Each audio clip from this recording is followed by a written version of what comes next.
China has a large area of karst terrain, a landform featuring numerous underground streams and caves. Guizhou Province, located in southwest China, is one of the regions with typical karst landscapes. Its rich resources of caves attract countless explorers at home and abroad every year. French cave explorer Jean Bottazzi is one of them. In the 1980s, at the invitation of the Institute of Geology and Geophysics of Chinese Academy of Sciences, IGGCAS, Bottazzi and several French cavers came to Guizhou and started their caving expeditions in China. For over 3 decades, he has kept visiting China almost every year for cave exploration. Bottazzi is now exploring the Shuanghe Cave in Suiyang County among the mountains of northern Guizhou. The cave, discovered by Chinese and foreign experts after 30-plus years of joint scientific expedition, is the longest cave in China.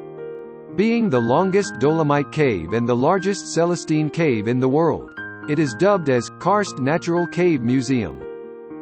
My first coming here was 2001, and this place is the first one in this area that was printed into my memory.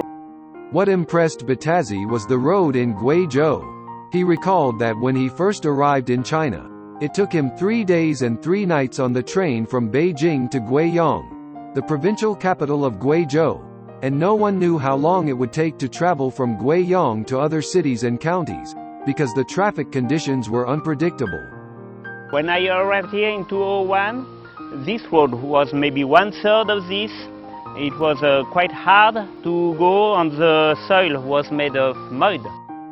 Over the years, Bottazzi has witnessed the improvement of transportation infrastructure and the change of the mountainous areas in Guizhou. The condition, the valley, the shape of the valley, the landscape completely changed. You can see many houses, or our modern house with quite comfortable. Now, Bottazzi has gradually gotten used to the local ways of life. He said that although the cave can satisfy his desire for the unknown, the hospitality of the villagers attracts him even more. No matter where he went to explore the caves, local folks would warmly invite him to visit their homes or have a meal, which made him feel very comfortable. Speaking of the protection and exploitation of discovered caves, Bottazzi said he was glad to see that through advancing tourism, China's cave resources have boosted local development and benefited the people. At present, he is helping the locals develop cave exploration tourism, so that more people can learn geological knowledge, integrating protection with exploitation. I think now about the tourism, what I would like to influence is to open to a new way for the tourists that is less intrusive and make less change in the environment, that is more sustainable. Here we already started some experience about this by some cave tourists that do not need to make any destruction in the cave. So I think this to promote this kind of idea, an important thing for the future, because it's good, it's a win-win. Blending into the local life and trekking through the mountains, Bottazzi is nicknamed Lao Zhang by the local people.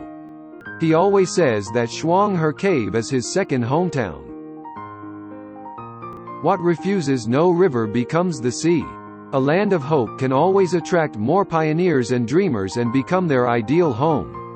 In the future, as China opens its door wider to the outside world, a peaceful, stable and prosperous China will attract more foreign experts to live and work here.